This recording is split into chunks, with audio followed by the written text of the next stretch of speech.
Good evening, ladies and gentlemen. Thank you so much for joining tonight's edition of HR Mentorship Learning Series.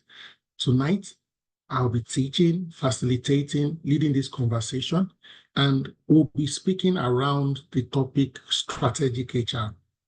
And in discussing strategic HR, we'll be looking at some few theories and concepts. And of course, what's the overall objective? We want HR as a function, as a department, as a unit to help the organization achieve competitive advantage. The first thing I would like us to know are the key things we are going to be covering, God helping us tonight. Of course, I'll start by saying a few things around strategy itself, general business strategy, so that we can be able to tie HR to it. And then we'll look at some strategy theories. And this is important. So you can't be a strategic HR if you are not a strategic business driver. HR strategies, so to speak, exist to drive business organizational strategy. There's no way HR can be completely strategic if HR is not business strategic. So we understand business concepts, and consequently, we are able to deploy HR concepts. And this evening, we'll be looking at business concepts so that as HR, we'll be able to do more. Some of the theories we'll be looking at include the resource-based view, capability-based view, blue ocean, stakeholder theory, game theory, and contingency theory. All right, very simple things, but very profound. And you will see as we go along that we can even relate with some of these concepts already, or we may know them, not know the name, or know part of it and not know that this is where these things are coming from. First and foremost, what is strategy? Of course, there are so many definitions, but this is one of the predominant definitions which we need to know and understand. Strategy is an integrated set of choices that positions your organization on a chosen field to win. Simple sentence, but very deep sentence. What are some of the key words in these sentences? First and foremost, a strategy involves choices. Most of the time, it is not a choice. And that is why the set of choices is there. It means a combination of things you are doing, okay, steps you are taking, initiatives you are doing that will position you. Where is it positioning you? In your field. So, for example, your organization may be in manufacturing, that's a field. You may be operating only in Southwest Nigeria or only in the east of Nigeria or only in the north of Nigeria, that's another field.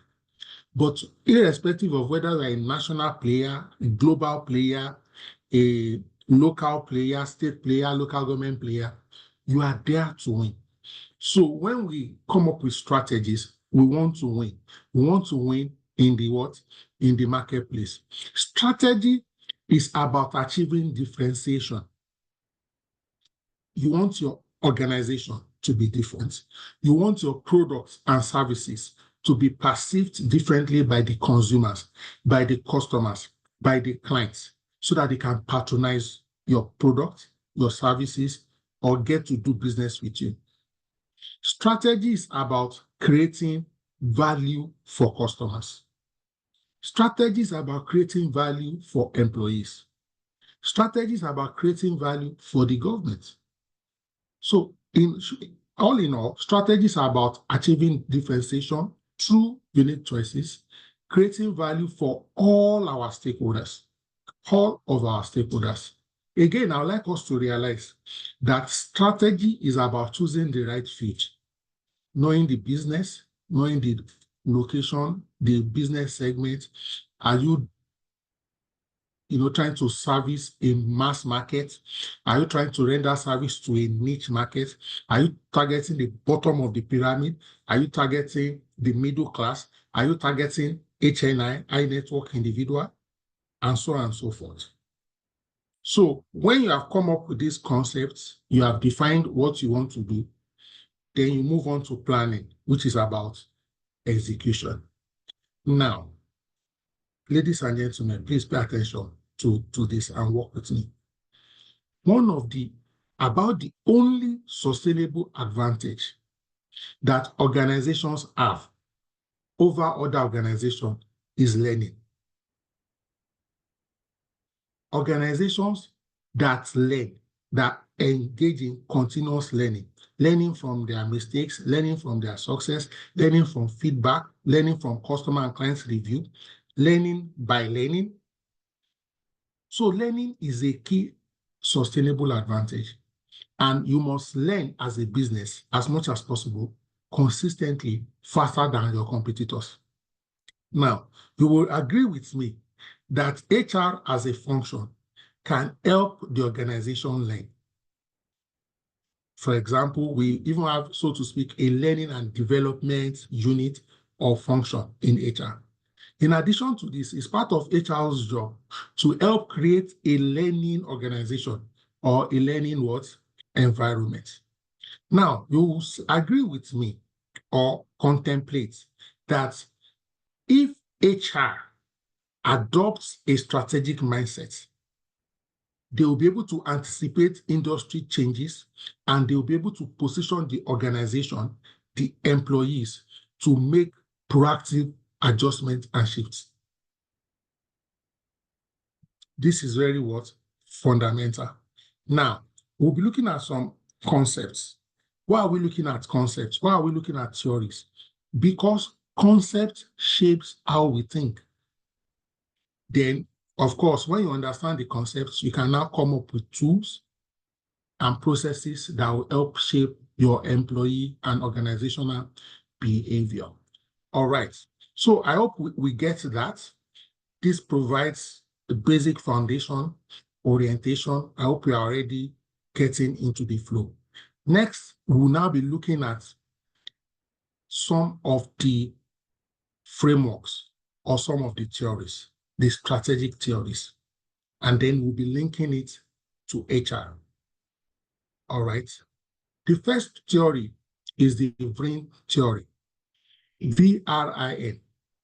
Okay, and it was developed by J. Barney and is a key component of the resource-based view, which is a tool to analyze a firm's internal resources and capabilities. So this theory is focusing on the organization. Within the organization, we are looking at the firm's internal resources. We are looking at the firm's capabilities and want to determine if they can provide sustainable competitive advantage. VRIN is an abbreviation. V stands for valuable, R stands for rare, I stands for inimitable, and N stands for non-substitutable. Valuable, does the organization, does the resource enable the organization or the firm to exploit opportunities or neutralize threats? Rare, is the resource controlled by only a small number of competing firms? Inimitable, is it difficult for competitors to imitate the resource? You see why we keep talking about competitive advantage, because if you make it difficult for competitors to imitate the resource, it gives you a competitive edge or advantage. Non-substitutable, is it difficult to substitute the resource with something else? Ladies and gentlemen, some of the things we can do as HR to leverage on VRIN as a theory, first is talent acquisition. Effective recruitment and selection processes attract and secure top talent with skills and knowledge aligned with the company's strategic goals. This creates a valuable workforce. So, as HR, part of our job is that we will strive to bring the best employees in the industry into our organization, the best crop of talent, so that we will have very valuable workforce. That means we also strive to retain the best set of employees.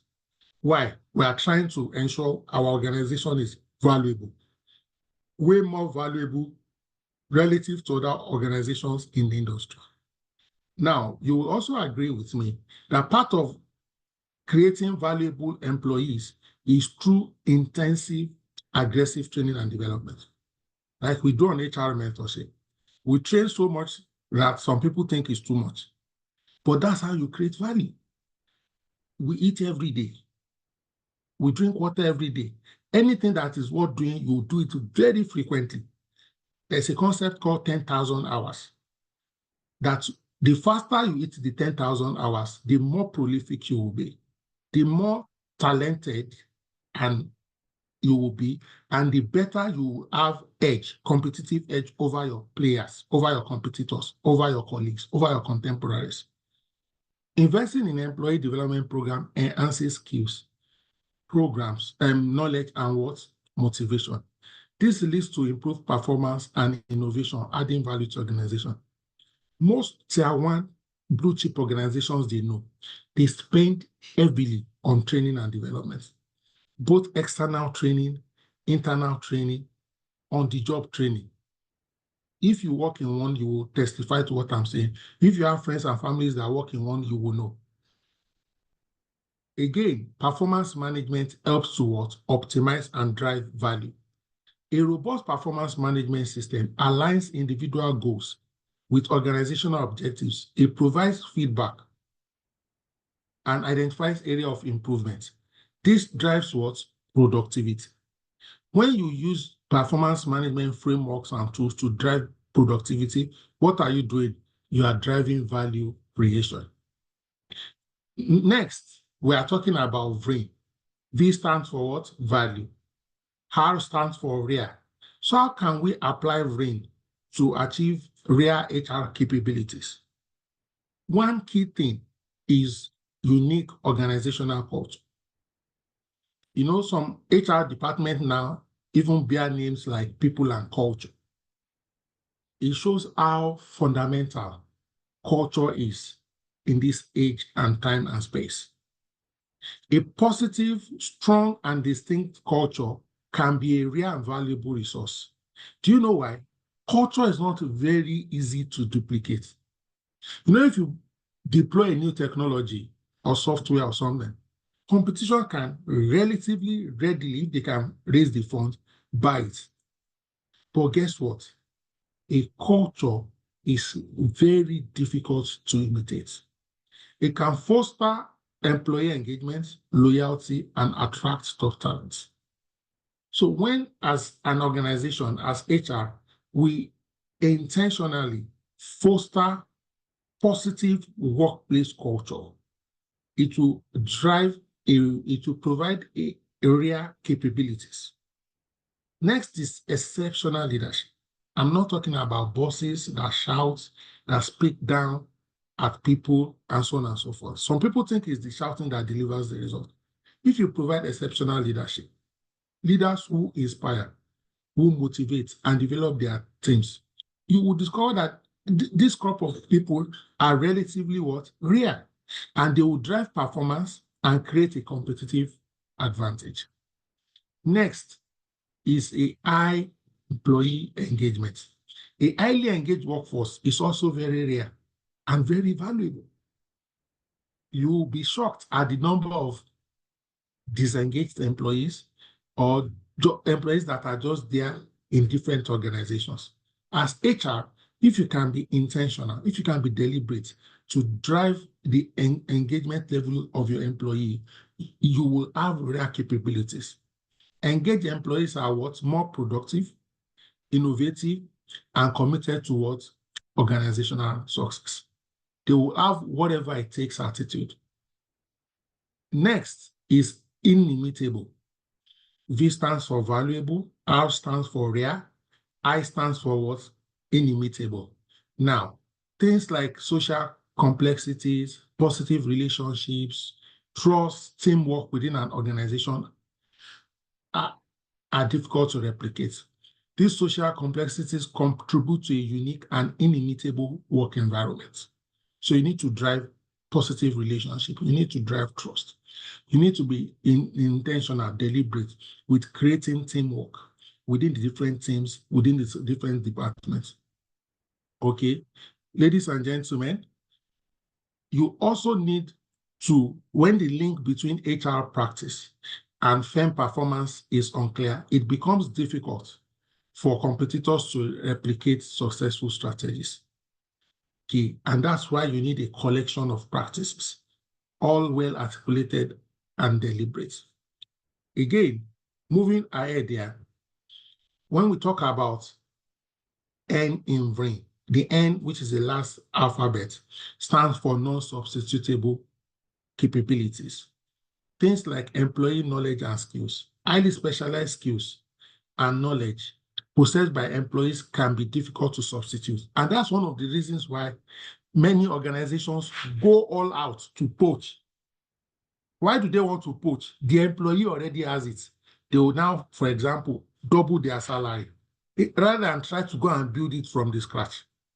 So you can see that when you have employees with highly specialized skills, you now need to find a way to treat them well and retain them and keep them. Especially if they are deeply ingrained in the organization's operation.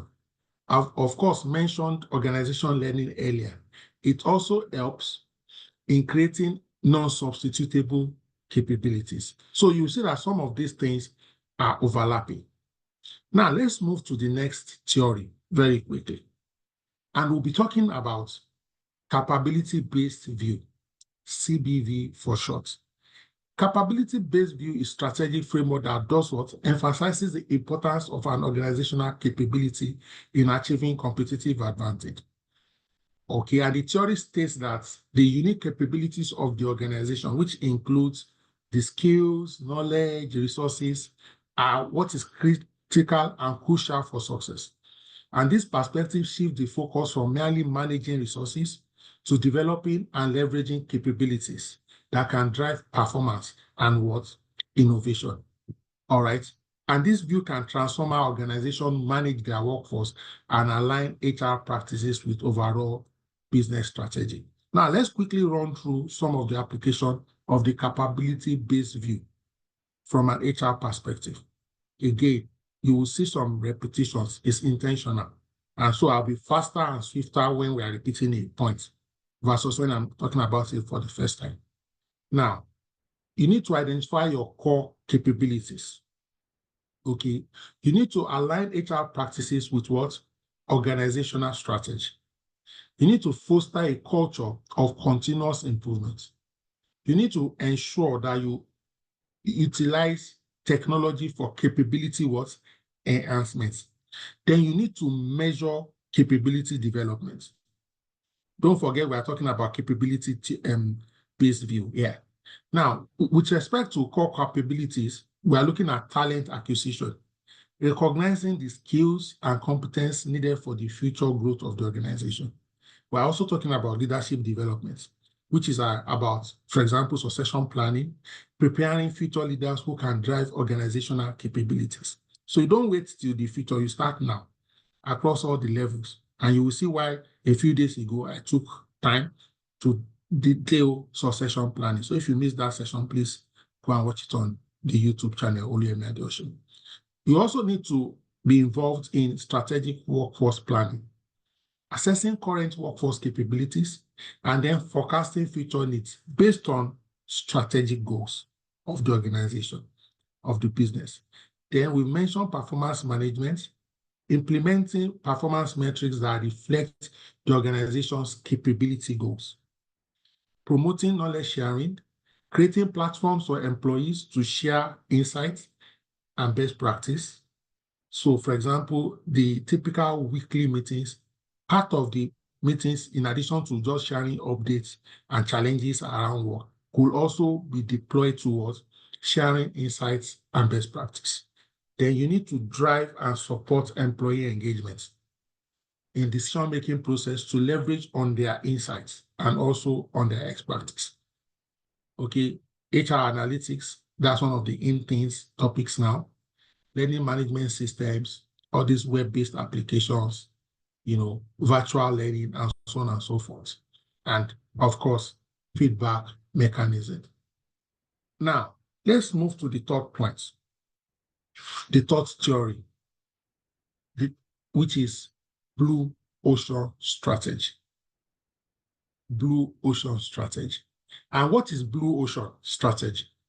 Simply put, blue ocean strategy is a business framework that encourages companies to create uncontested marketplace. So the concept is that there is the blue ocean and there are the red ocean. The red ocean is red because the sharks are eating each other. So it's bloody. Everybody is striving for the same niche, for the same segment of the market, for the same customer base, for the same product and same service. Now, Blue Ocean says that we should create an uncontested marketplace. In other words, you are the frontier. Either a new type of service, a new type of product, or a segment of the market that nobody is paying attention to, and then you unlock it. Okay, so instead of competing in existing crowded markets, Blue Ocean is about finding new opportunities and making the competition irrelevant. Now, there are certain basic principles around Blue Ocean. One of them is what? Creating uncontested marketplace. The second thing is make the competition irrelevant. Then you need to focus on value innovation. Bring new values to the marketplace. Then you need to also break the value cost trade-off. Then you need to align the whole system. Now, how can we attempt to apply Blue Ocean in HR? First, again, you will see organizational culture coming in here. You want to break down silos. You want to create a collaborative environment where employees can share knowledge and learn from each other. Therefore, they'll be able to come up with new ideas, innovative solutions. With respect to talent acquisition, as HR attempting to use Blue Ocean strategy, instead of fighting for talent in a crowded market, why don't you attempt to identify untapped talent pools? Why don't you create a compelling employee value proposition that attracts top talent? I remember recently, a colleague of ours called me and was complaining about how it was difficult to retain some of their talent and get new people. And I'm saying this with all sense of responsibility and respect. I said, look, do you know what your challenge is? You are competing with the top 4 for the same talent. So you look for the caliber and type of people the top 4 want. So those who, for example, have not been able to get into the top 4 yet will come to you, and as soon as there's opportunity in the top 4, they will jump ship and move to them. Because the top 4, they are global. You are even striving to be a national organization. I said, think about it. If you put out adverts for people with top class and pass and run a rigorous recruitment process for them, let's assume you need 10 people, 15 people, 20 people. You'll be shocked. Many of them are very good. Some of my best friends today are top class and they are super good and they are doing well. Take a chance on this caliber of people. The first thing is they'll be grateful you came for them. Chances that they'll be loyal are higher. And initially, when they are younger in their career, the top 4 in quotes will not look at them or look for them because of their grade. Of course, by the time they become mid-level and experienced, grade no longer counts. But you will see you'll have gotten people who will work for you for much way longer period of time. Don't forget, we are talking about Blue Ocean, which is talking about uncontested marketplace. If everybody is saying, oh, we need people who are 20 to 28, what if you say, okay, we need people who have, so to speak, maybe 35 to 45? That's your own market. Many people will not look at that direction, so to speak, for entry level. Are we together? So that's just to spark our creativity to come up with what? Uncontested market. Maybe some people are saying they focus on tier 1 universities. What's the opposite of tier 1 universities? You go to those places, you'll be shocked at the quality and caliber of candidates you will get from some of those other schools people are not looking at. It could also be people are interested in candidates from certain sectors. There are some other sectors, maybe SME, that maybe some of your tier 1 players are not paying attention to. So where is your contested market and where is your uncontested market? Blue ocean strategy. With respect to performance management, you may want to shift from annual reviews to continuous feedback and coaching, fostering a culture of learning and improvement. Blue ocean is more or less saying, don't do what everybody is doing. Do something different. Shikena. Employee development. Identify emerging skills critical for the future of your organization. Invest in training programs that prepare your workforce for these needs. With respect to comp and ben, go beyond traditional salary and benefit package. Consider offering unique perks, profit sharing, equity options that align with company's growth and value creation. Recognize and reward employees holistically. Ladies and gentlemen, let's move on to another theory. Now, all these theories we are talking about, they are theories that you can take only one of them and spend a week on them. Okay, but we are talking about strategic theories in general. I'm trying to whet our appetite, spark our thinking cap, and get us to be more strategic as HR professionals. Now, let's look at another theory called stakeholder theory. And what is stakeholder theory, ladies and gentlemen? Stakeholder theory asserts that a company shouldn't just focus on maximizing shareholder value. Who are the shareholders? The investors, the owner of the business. So in a one-man business, the shareholder is what? The oga at the top, the madam at the top, the owner of the business. In a PLC, all the shareholders, and especially the dominant shareholders. Shareholder theory states that don't focus on the shareholders only, the people who brought money and equity to start the business. But we should consider the interest of all stakeholders who are affected by or can affect its operations. So 2 ways to this. Either your operations is affecting them, or their action or inaction is affecting your operations. These shareholders, stakeholders can include employees, customers, suppliers, the community, and I like this, competitors. Ladies and gentlemen, what are the key principles in the stakeholder theory? First and foremost, identify all the stakeholders. Do what we call a stakeholder mapping. Recognize and understand the needs and interests of all groups impacted by your company. This is very, very fundamental. Then you need to balance stakeholder interests. Balance. Seek solutions that create value for multiple stakeholders, not just shareholders. In this case, you are thinking holistically. You are thinking win-win. You are thinking broad-mindedly. Thirdly, you need to engage with stakeholders. Build relationships and communicate effectively with stakeholders to understand their concerns and their expectations.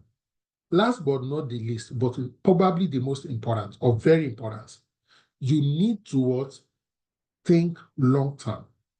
You see, in strategy, if your focus is short-term, the actions and steps you will take may be significantly different from if you are long-term oriented. If you are long-term oriented, the actions and tactics you will deploy will be different. Your approach will change. So focus on sustainable practices that benefit all the stakeholders in the long run. Don't just say, oh, let's just survive till the end of the year only. Yes, we need to survive. Now let's look at some ways HR practitioners, professionals can deploy this stakeholder theory from a strategic perspective. The employee engagement and well-being showing up again on the radar. Implement programs that foster employee satisfaction, development, work-life balance. This includes fair compensation, opportunities for growth, and a supportive work environment. Consider voice and participation. Encourage employee feedback, involvement in decision-making, representation through mechanisms like employee councils or labor unions. Let me quickly cite one real-life example. I won't mention the organization, but the organization is based on the island, Victoria Island to be precise. Victoria Island is in Lagos State, for those who don't know. In the last major economic meltdown, quite a number of companies had to shut down because their revenue could no longer cover their costs.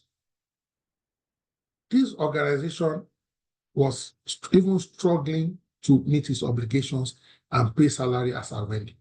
So the management unanimously agreed with the board that, look, let's shut down this business.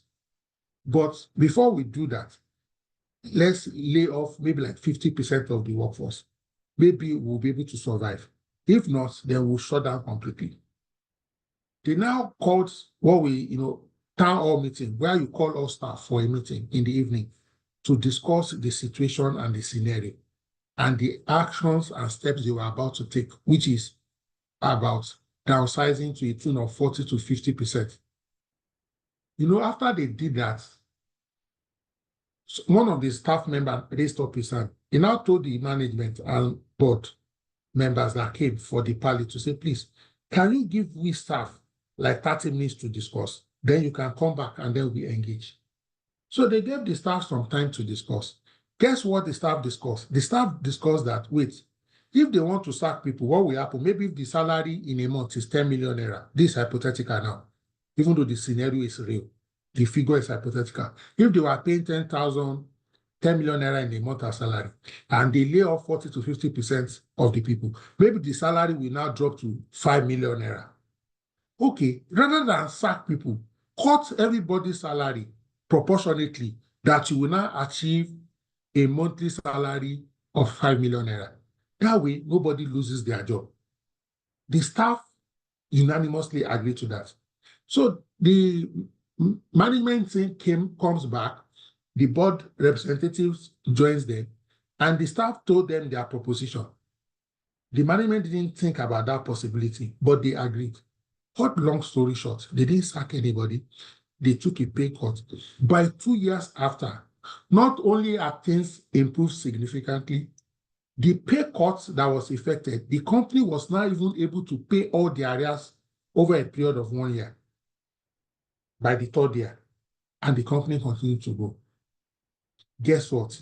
Because they did not downsize. Why didn't they downsize? The employees had a voice. There was participation.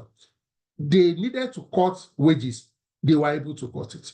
So don't always assume that unions, employees are, in quote, only selfish. Once you are able to provide them appropriate information, most likely they will be reasonable and they will come to terms with you. Next, stakeholder, our supplier. You need to consider ethical sourcing, fair labor practice, ensure suppliers adhere to ethical standards and fair labor practice. One of the reasons some Nigerian businesses outsource is because they want to cut costs. But let's think about it carefully. Part of what they do is that they will pay, so to speak, poor wages and salaries to the vendor, so that it will look like we are not the one paying the poor wages. When you have suppliers, for example, outsource firm, it's part of your company's duty, part of HR's duty to ensure that those people are being paid reasonably and decently. That's what we mean by what? Fair labor. Again, collaboration and communication is key. Build strong relationships with suppliers based on trust and mutual benefits. This takes time and is your behavioral pattern, your payment pattern, and things like that. How you intervene where there are escalations, how you step in to resolve issues. Next is customers. Okay. Performance management, very key.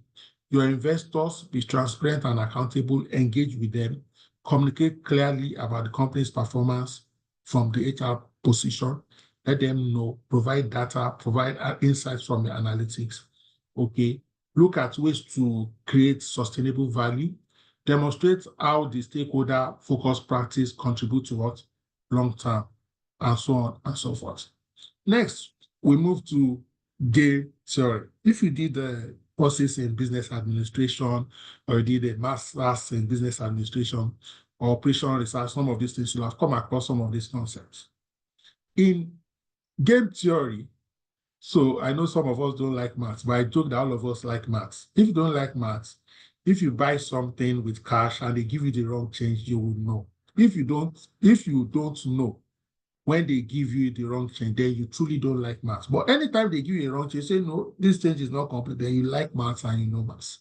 So game theory is a mathematical framework used to analyze strategic interactions among rational decision makers, referred to as the players.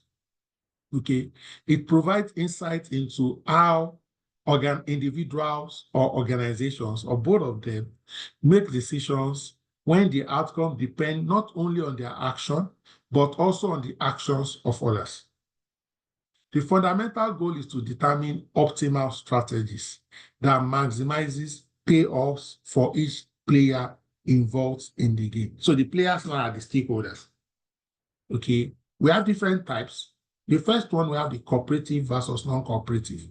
Cooperative games allow for binding agreements between players, while non-cooperative games do not. We also have what we call the zero-sum and the non-zero-sum game. In zero-sum games, ladies and gentlemen, one player's gain is exactly balanced by another's loss. This is a win-lose situation or a lose-win situation. In a non-zero-sum games, all players can benefit or suffer together or jointly. Win-win or lose-lose. All right. Then it can also be simultaneous versus sequential. In simultaneous games, players make decisions without knowledge of the other's choices. In sequential games, players make decisions in turn with knowledge of previous words, action. Now, let's look at some of the key concepts. The decision makers in the game, which can be individuals, groups, organizations. Then there are strategies. Okay, the complete plans of action that players may adopt based on the game's circumstance, the scenario, the situation, the context. Then we have what we call payoffs. What are payoffs? These are what? Outcomes or rewards received by players based on their chosen strategy. So these are the consequences of the strategies of the players. Then we have what we call Nash equilibrium, which is a situation where no player can benefit from changing their strategy unilaterally, given the strategies of others. So Nash equilibrium speaks to where you need to work with, so to speak, cooperate with other stakeholders to be able to benefit. All right. Now, let's look at some of the applications of game theory. And I'm sure we will all see that we use game theory, whether we recognize it as game theory or not. HR professionals can utilize game theory to develop effective negotiation strategies during hiring process or contract discussions. Okay, understanding the potential moves and payoffs for both parties allows HR to craft proposals that are more likely to lead towards mutually beneficial outcomes. Again, you can use it in conflict resolutions. All right, game theory provides a framework for understanding the motivations behind each party's actions.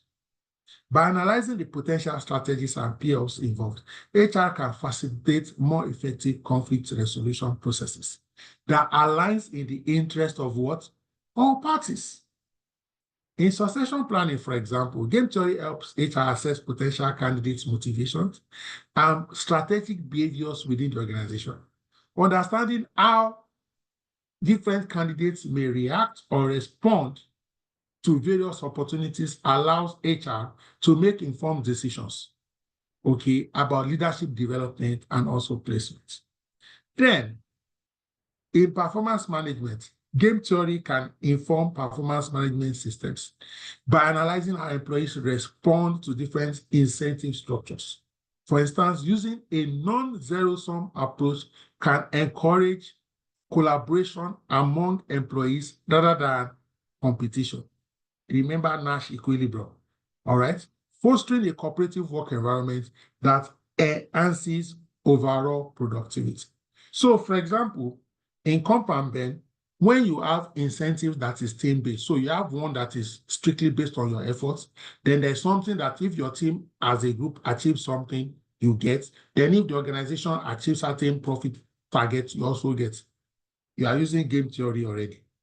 You can see that we already use it without knowing that that is what we are doing. For team dynamics and collaboration, game theory can be applied to enhance team dynamics by designing team structures and incentive systems that promote collaboration over competition. By recognizing that team successes often lead to what? Individual rewards, a non-zero-sum game perspective. HR can create an environment where collective efforts are what? Prioritized. What is the beauty of collective efforts? We get exponential results. Individual efforts typically lead to what? Arithmetic progression, while collective effort leads to what? Geometric progression. Ladies and gentlemen, we almost love mathematics. It's here to make our lives easier. Last but not the least, using the game theory concept is organizational change management. HR can use game theory to anticipate employee responses based on their what? Perceived payoff from the change initiative. By aligning incentives with desired behaviors during transition, HR can facilitate smoother implementation processes. I suspect this will be the last theory that I'll be looking at tonight, and we can maybe take comments, contributions, and we wrap it up this evening. And, when I was doing my MBA 2006, 2007, this is one of the theories I found most fascinating back then. And contingency theory is an organizational theory that posits that there is no single best way to manage an organization or make decisions. However, the optimal approach depends on various internal and external factors known as contingencies. This theory emphasizes the need for flexibility in leadership style and organizational structures to adapt to changing circumstances. The theory was popularized by Fred Fiedler in the 60s, who developed the model that categorized leaders as either task-oriented, relationship-oriented, based on their effectiveness in various contexts. Now, let's quickly look at some of the key concepts. 3, actually. We have the fact that there's no universal solution. There are situational factors, and then there is what we call adaptability. All right. So different situations require different management approaches. What works in one context may not be effective in another. So as HR, we need to guide our management team, our supervisors. You can't say, this is me, and you have one approach from January to December, during the rain, during the sunny period, during Ramadan. No, we must change. We cannot be consistent in the way we deal with people, because the situations of people is dynamic, and the people we are dealing with, they are dynamic. Leaders must assess their environment and adjust their strategies accordingly, especially this economic environment, ladies and gentlemen. This adaptability can involve shifting leadership styles from task-oriented to what? Relationship-oriented, based on situational demands. All right. So the effectiveness of leadership and organizational contingency strategy is contingent on several factors: leader-member relationship, task structure, leader position power. With respect to leader position power, the authority a leader has to reward or punish employees. That's what that means here. With respect to leader-member relations, we are speaking around the level of trust, respect between the leaders and what team members. Now, let's look at application of the contingency theory. We'll look at it from 3 perspectives: leadership development, change management, and organizational structure. Ladies and gentlemen, leadership development, we need to train leaders, providing training that focuses on what? Recognizing situational factors. They must be able to read the room. Okay, they must be able to read the containers. Sometimes we call it emotional intelligence. Okay, you want to be able to modify, change your leadership style based on context. You know when, so to speak, to be hot, when you ought to be cold, and when you ought to be lukewarm. And you may have to modify your approach 3 times in 1 hour if you are dealing with 3 people or 3 different contexts. All right. And so we can use assessment tools, all right, to also help us in this. With respect to change management, we need to identify key stakeholders, understand their concerns and motivations towards create targeted communication plan. We need to come up with adaptation strategies. Now, when I saw this word adaptation strategy, it reminded me of climate change concept and theories. They typically say how, for example, do plants, animals, how do they adapt in the light of the climate change? How do humans adapt in the light of climate change? Okay, so we need to develop change initiatives that are flexible enough to evolve based on employee feedback and situational developments. Fuel is going up. Income is dwindling. Purchasing power, all the costs of food, sustenance, transport, everything is going up. What can we do differently? How can we adapt as HR, as management? How can we help support our employees, our highly esteemed colleagues to also adapt? Last but not the least, organizational structure. And this speaks to the consideration around and between decentralization and centralization. Okay, depending on the complexity of tasks and the environment, HR can recommend a more decentralized structure for innovation-focused teams while maintaining centralized structure for routine operations, which means in the same organization, some departments can be centralized and some other departments can be decentralized. It doesn't mean that the entire organization is either centralized or decentralized. See, you must be able to customize each department or each region based on contingency. It's not necessarily a one-size-fits-all. It's not, and that's why HR should not always look for uniformity across board. Because while it must be productive in certain contexts, it may be counterproductive or suboptimal in other areas. With respect to team composition, forming teams with diverse skills and background enables us to better respond to what? Varying challenges. Diversity is key, and diversity is not just men and women, or so all the different generations, for example, different culture, tribe, exposures, and diversity of thought. All these are important. Ladies and gentlemen, I would like to say thank you here and take questions, provide answers, and the answer can also come from the listeners, the audience tonight, ladies and gentlemen. So if you have a question, comments, or contributions, or you want to share experience, please feel free to do so. So Oluwatosin had dropped a question earlier. I saw it, but I stayed focused. Now let me finish this slide. And Tosin's question is, what steps can we take to revive employee engagement in an organization that will boost performance and productivity? Tosin, this is a difficult question, but it's also simple. So the first, if we're having a conversation, and if you are free to speak, you can raise your hand so that we engage quickly and briefly. The first thing is, before you revive employee engagement, it means there was employee engagement before, and then it declined. What were the factors, direct and indirect, okay, that led to the decline in the first place.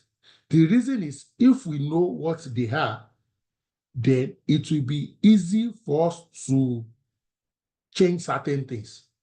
So we need to do like a diagnostics. We need to do like a diagnostics so that we know what led to the decline.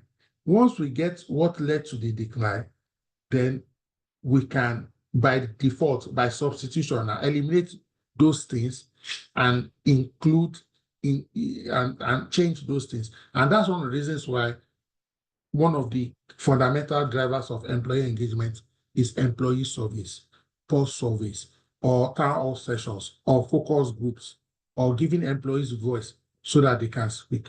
If you still like to say something, Oluwatosin, you can unmute now and speak. But consider my responses so far. Okay. Good evening, sir. Thank you Good so evening. much for this amazing session. Like you said in one of your classes, don't cry more than the bereaved. So just a quick, a brief context. It's a one-man business. They didn't have a HR before. A HR came in and stayed for like 6 months and left before I came in. But the organization is predominantly Gen Zs. So sometimes, and it's a real estate industry. So sometimes you literally have to beg people to get things done. And sometimes, or most times, it's becoming draining. So even as much as the managers too, maybe they are disgruntled based on maybe certain things, or some people are exhausted, they've been there for a while, maybe no growth. And why we started with my conversation, remember when I think in our TCN group, where you said that we should not cry more than the belief that we should understand what the owner wants and work with it. But it's not sustainable, especially if you yourself want to attain growth. So why I asked my question is because it's now looking every time, HR, where is going? Performance is dropping. The people need this, the people need that. And then I'm like, okay, where do I even start from? So as you said, the survey, today I actually took my time to put some questions together, which I want to send to employees to fill, and let us see what is happening. But from my own perspective, I can pinpoint certain things that is actually, even me myself, I am I'm having low productivity, but I also have to just push myself. So I'm now saying, how can we ensure that employees are engaged while I'm also fighting back end with the owner of the business? Can we do this? Can we do that to bring a balance? Okay, thank you so much. Culture is very pervasive, and culture sometimes builds slowly, and after it's built, it can be somewhat rather sticky. You need to check the motivations of potential candidates before you bring them on board. And that's why I try, anywhere I've worked, I try to be very thorough in my recruitment process. Try not to hire somebody just because they are looking for a job, but because the job we are offering, the environment we are providing, the context we are operating in aligns largely to their person, their personality, their aspirations. We try to look for commonalities. So this is not, oh, my brother has been at home for 2 years. Oh, my wife and children, they are hungry. No. You see, when you look at the motivation and disengagement, I agree. What's the word now? The environment can be tough. And by the environment, it can be the national environment, it can even be the global environment. It could be the business environment, the owner of the business. But if you, as a business, do a thorough job of scrutinizing people, doing realistic job interviews, so that the context in the organization is clear to people before they apply and through the recruitment process, people will come in. See, look at, so to speak, how I do these webinars and trainings. Do you think it's convenient? I just have a motivation that is stronger than the opposition. I just have a motivation that is stronger than the challenges and the situations. Do you understand? So try to bring people who are passionate about your kind of business and who can cope with your owner.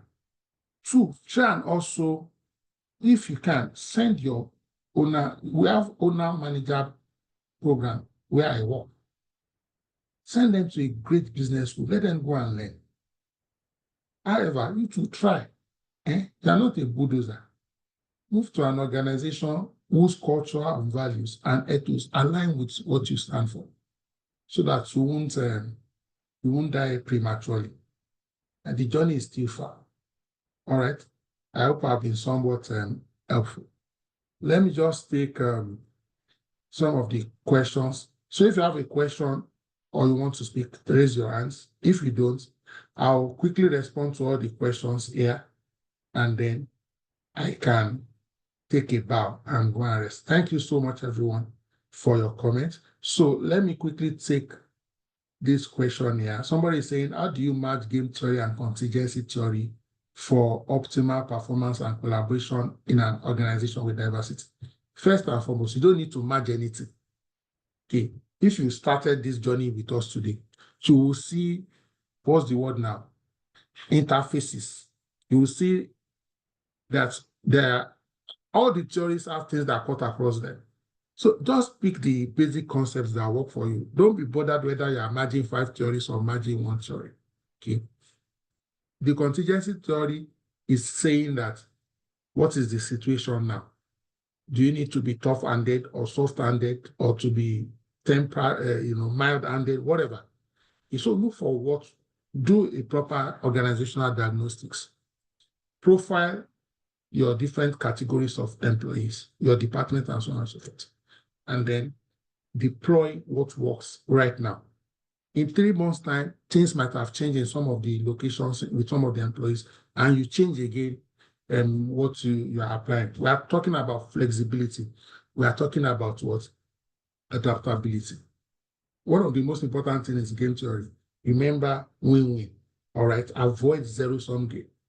Okay. Right now, we are most likely in the Nash equilibrium, where nobody can make progress except all of us cooperate together.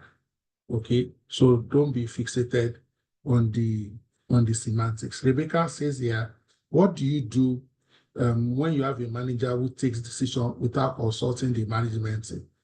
Someone who believes in divide and rule policy and not teamwork. Again, 3 things I will say. What's the culture of the organization as a whole?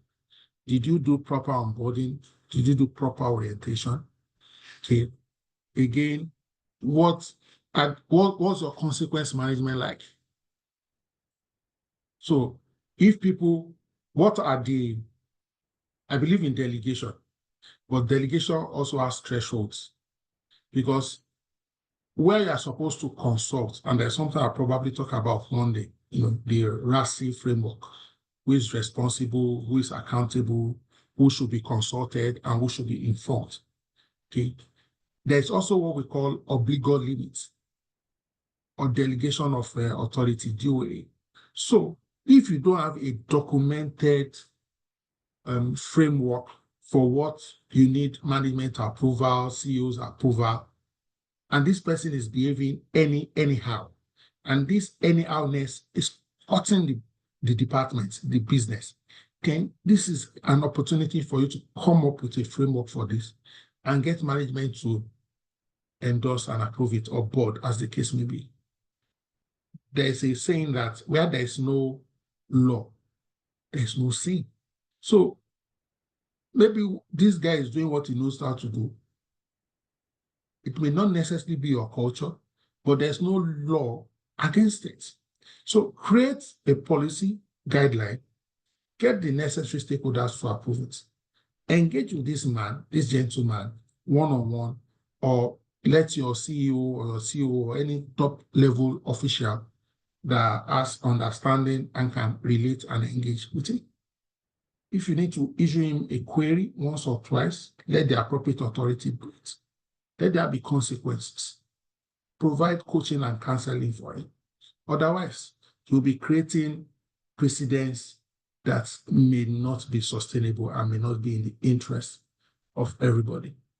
Ladies and gentlemen, tonight we have spoken around what is business strategy, and we have looked at about 5-6 strategic frameworks and also considered how and what HR can do with this strategic framework. It has been a privilege and a pleasure engaging with us tonight. We will meet again one of these days. Thank you so much. Please have a productive and fun-filled weekend. Good night, everyone. Good night.